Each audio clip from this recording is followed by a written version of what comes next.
Ambedkar on linguistic states and India as union of states, setting the stage of Indian federalism. India as a union of states was much debated in the Constituent Assembly of India. Many members proposed names such as Bharat, Hindustan and Aryavrata for India. Many wanted India to be a federation, conglomeration or organism of states.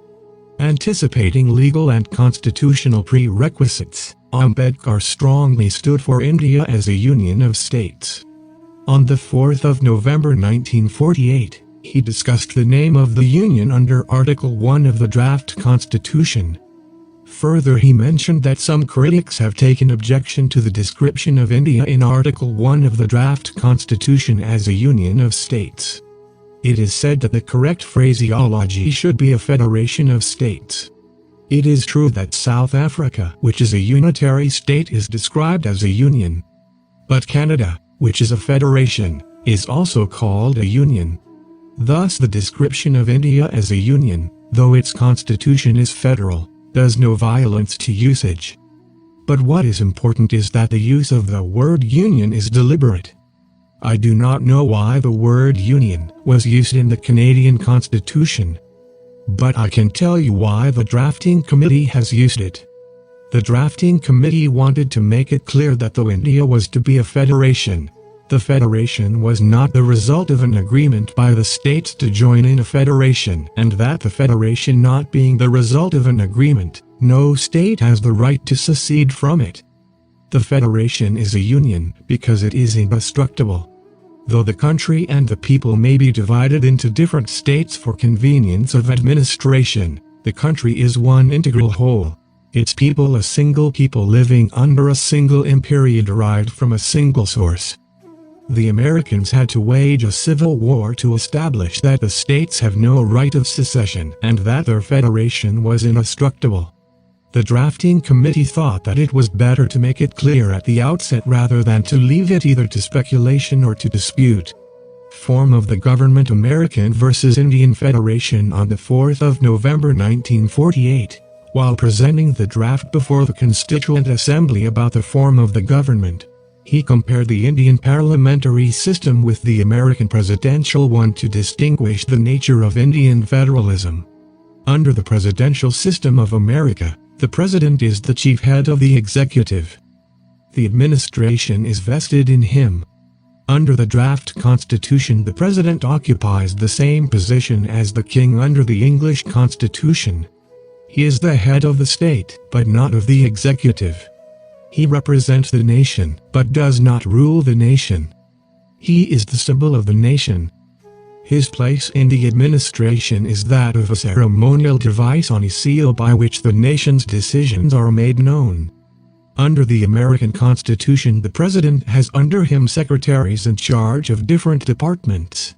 In like manner, the president of the Indian Union will have under him ministers in charge of different departments of administration.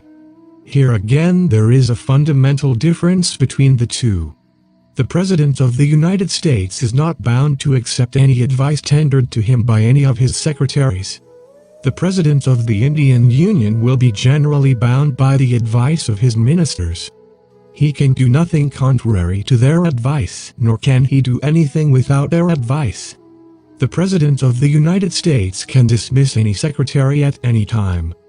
The President of the Indian Union has no power to do so long as his ministers command a majority in Parliament.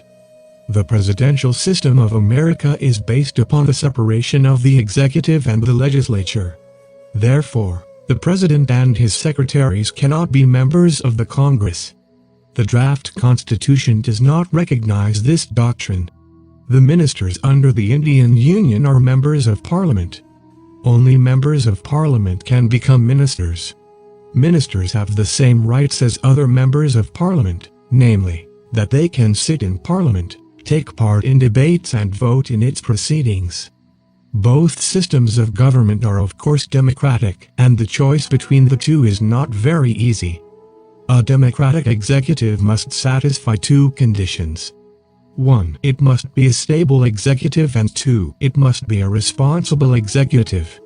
Unfortunately, it has not been possible so far to devise a system which can ensure both in equal degree. You can have a system which can give you more stability but less responsibility, or you can have a system which gives you more responsibility but less stability.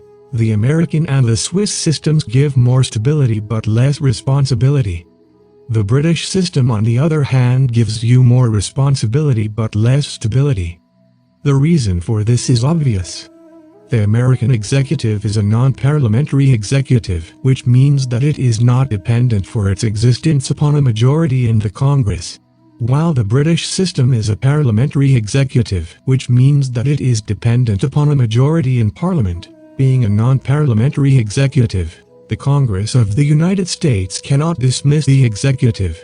A parliamentary government must resign the moment it loses the confidence of a majority of the members of Parliament. Looking at it from the point of view of responsibility, a non-parliamentary executive being independent of Parliament tends to be less responsible to the Legislature, while a parliamentary executive being more dependent upon a majority in Parliament become more responsible. The parliamentary system differs from a non-parliamentary system inasmuch as the former is more responsible than the latter, but they also differ as to the time and agency for assessment of their responsibility. Under the non-parliamentary system, such as the one that exists in the USA, the assessment of the responsibility of the executive is periodic. It is done by the electorate. In England, where the parliamentary system prevails, the assessment of responsibility of the executive is both daily and periodic. The daily assessment is done by members of Parliament, through questions, resolutions, no confidence motions, adjournment motions, and debates on addresses. Periodic assessment is done by the electorate at the time of the election, which may take place every 5 years or earlier. The daily assessment of responsibility, which is not available under the American system, as it is felt far more effective than the periodic assessment, and far more necessary in a country like India. The draft constitution, in recommending the parliamentary system of executive, has preferred more responsibility to more stability. Form of the constitution: unitary versus federal. Having explained the form of government, next, Ambedkar explained the form of the Constitution. Thus, two principal forms of the Constitution are known to history. One is called unitary, and the other federal. The two essential characteristics of a unitary constitution are 1. The supremacy of the central polity, and 2. The absence of subsidiary sovereign polities. Contrariwise, a federal constitution is marked 1. By the existence of a central polity and subsidiary polities side by side, and 2. By each being sovereign in the field assigned to it. In other words, federation means the establishment of a dual polity. The draft constitution is federal constitution inasmuch as it establishes what may be called a dual polity. This dual polity under the proposed constitution will consist of the Union at the center and the states at the periphery, each endowed with sovereign powers to be exercised in the field assigned to them respectively by the Constitution. This dual polity resembles the American Constitution. In the same way, the Indian Constitution proposed in the draft constitution is not a league of states, nor are the states administrative units or agencies of the Union government.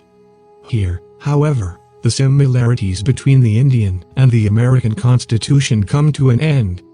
The differences that distinguish them are more fundamental and glaring than the similarities between the two. The question of citizenship: Ambedkar sought to bring out the uniqueness of the Indian Federation. For him, the points of difference between the American Federation and the Indian Federation are mainly two. In the USA, this dual polity is followed by a dual citizenship. In the USA, there is a citizenship of the USA, but there is also a citizenship of the state. No doubt the rigors of this double citizenship are much assuaged by the 14th Amendment to the Constitution of the United States, which prohibits the states from taking away the rights, privileges, and immunities of the citizen of the United States. At the same time, as pointed out by Mr. William Anderson, in certain political matters, including the right to vote and to hold public office, States may and do discriminate in favor of their own citizens. This favoritism goes even farther in many cases. Thus, to obtain employment in the service of a state or local government, one is in most places required to be a local resident or citizen. Similarly, in the licensing of persons for the practice of such public professions as law and medicine, residence or citizenship in the state is frequently required. And in business, where public regulation must necessarily be strict, as in the sale of liquor and of stocks and bonds, similar requirements have been upheld. The proposed Indian Constitution is a dual polity with a single citizenship. There is only one citizenship for the whole of India. It is Indian citizenship. There is no state citizenship. Every Indian has the same form of citizenship, no matter in what state he resides. The dual polity of the proposed Indian Constitution differs from the dual polity of the USA in another respect. In the USA, the constitutions of the federal and the states' governments are loosely connected. In describing the relationship between the federal and state government in the USA, Bryce has said the central or national government and the state governments may be compared to a large building and a set of smaller buildings standing on the same ground, yet distinct from each other.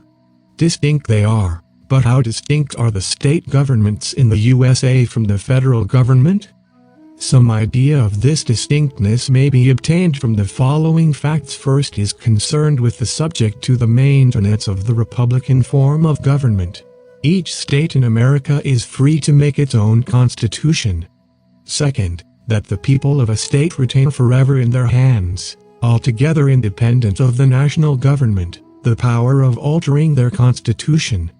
Ambedkar pointed to certain special features of the proposed Indian Federation which mark it off not only from the American Federation but from all other federations.